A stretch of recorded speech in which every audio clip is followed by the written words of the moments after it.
Welcome to the Metal Prognosis. My name is Lee, and on today's video, which is actually a request, my request videos are my favourite ones, is the Biyang Distortion DS12. Let's see if I can bring it in so you can see it. Kind of, bit of glare. There we go. Hopefully that's good enough. Yeah, so I did this, no, not quite. That's the best you get. So I did this video a while ago on this pedal and a little bit underwhelmed by it. So I'm going to give it a crack again. Let's try it with some different stuff. Let's see if we can get better results out of it. And yeah, I've learned a little bit since then. So what I thought would be really cool is we'll chuck it through this Solid Studio here. Let's see if I can get a nice close-up of that beast as well. Less glare. Yeah, that'll do. Which I've loaded in my friend Nick Leonard's personal IRs that he did as well, which work really, really rad with this. I did another video on that, which is really cool. So, nice little shout out to him because that worked out great. So let's put these two together and see how we go. So, cue the cute little cartoon intro and let's start plugging stuff in.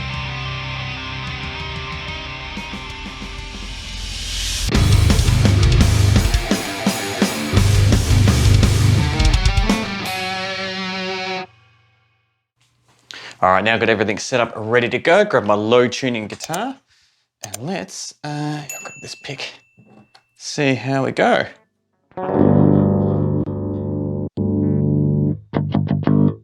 All right, so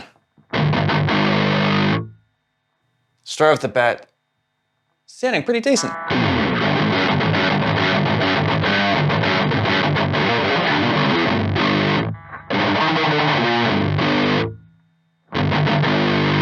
So let's see, we have volume, a filter with the bizarre kind of knob that covers the writing, distortion, and 3 different modes, normal, bright, and warm. Let's start running through them all. So firstly,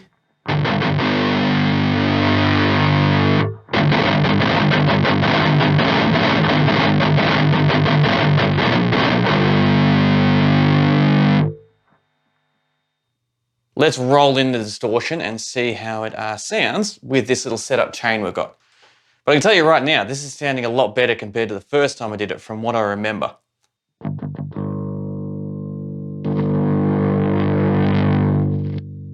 All right, there's definitely a click point there where, if you can hear it, where it kind of engages the distortion.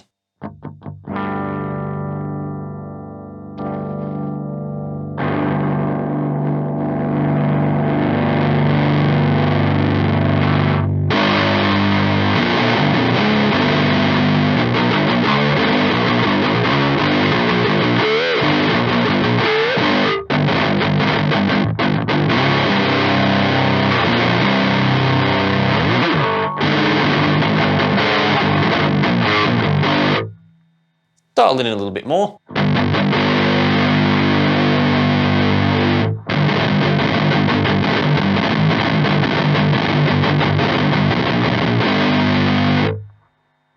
For science.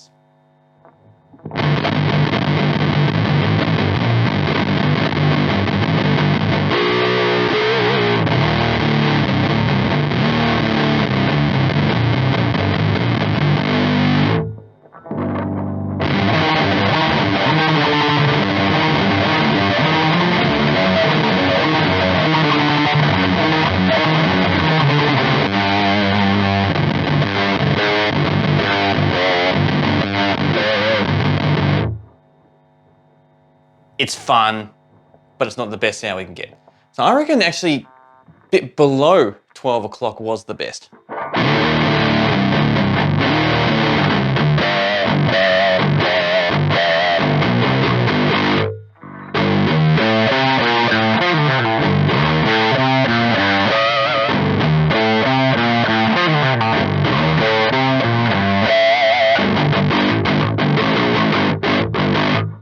So let's start with there, and let's, as a foundation point to start with, let's keep it there, and if we need to alter it, we'll just alter it. So the filter, let's see what the filter does.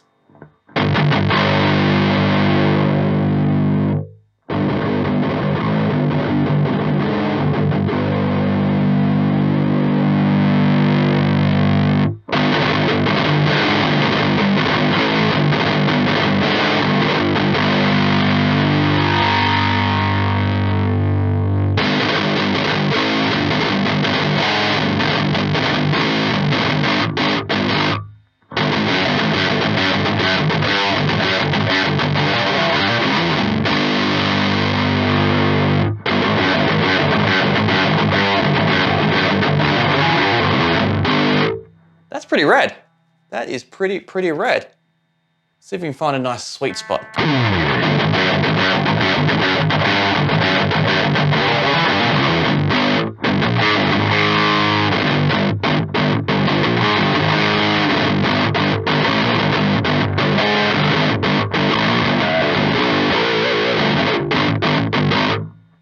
Let's give it for there now. That's not too bad. Not too bad at all.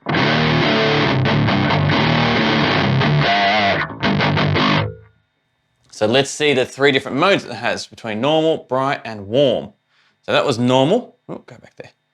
Let's try bright.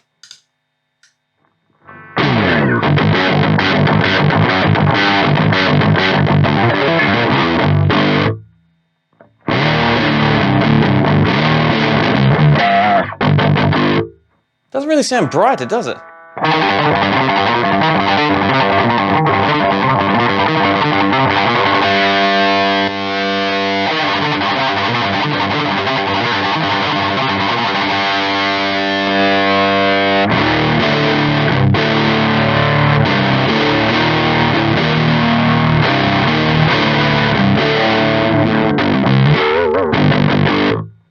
So let's try the filter to see if that alters it a bit, because I definitely prefer the normal one.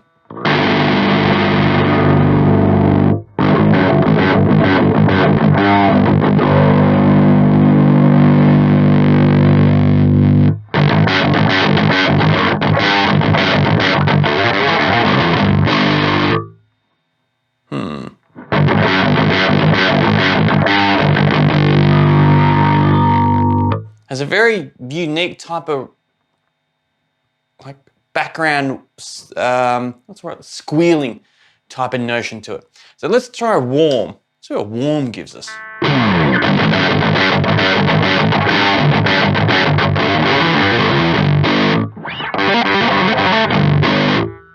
Try the filter with the warm.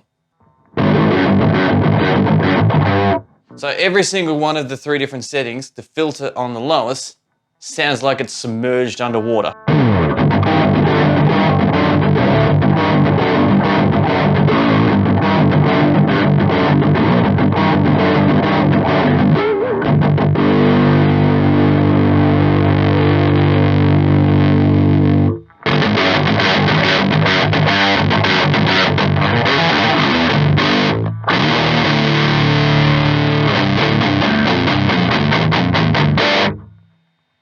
It has that HM2 type of flavour to it, doesn't it?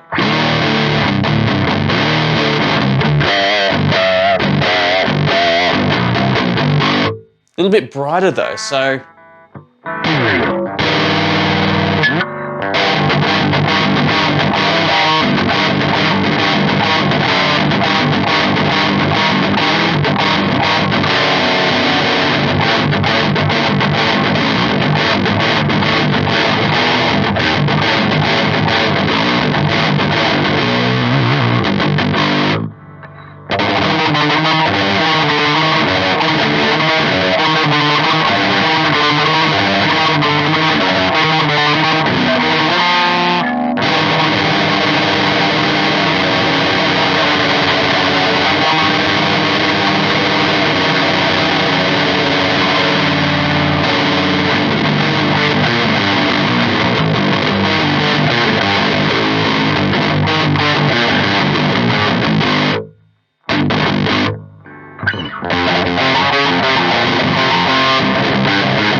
That really reminds me of like mid-90s melodic death metal type of grooves.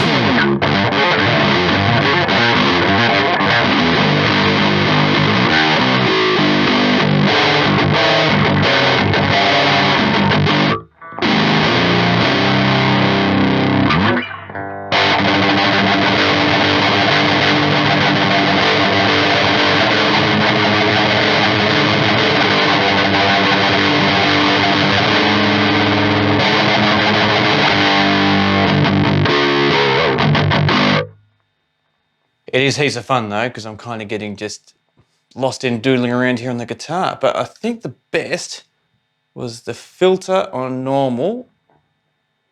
Oh, sorry, the setting on normal and the filter set around there-ish.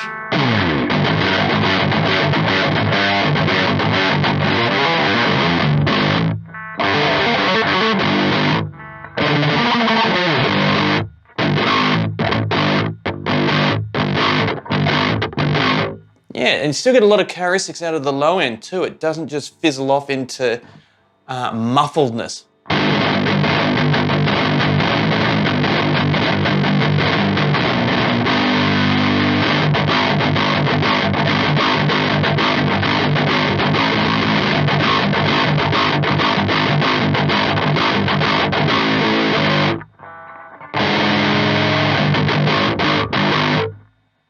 So let's leave it there and let's do a bit of a jam with it because that sounds really cool. But I'm going to do two different jams. I'll do one on the normal setting and one on the warm setting just because it was fun.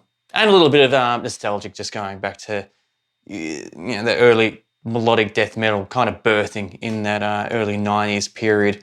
It was just heaps of fun. Heaps of fun. So let's just do two with both of them. Who knows? They might sound crap. They might sound really good. But we will find out when we double up on the guitars, add some bass and drums, and take it from there. So enjoy the jam, and we'll have a chat about it on the other side.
Time for some final thoughts of the DS12 distortion pedal. But before we run into this, give a quick shout out to Nick Leonard, who put together his own custom IRs that work really well with this Solid Studio here by Nuix.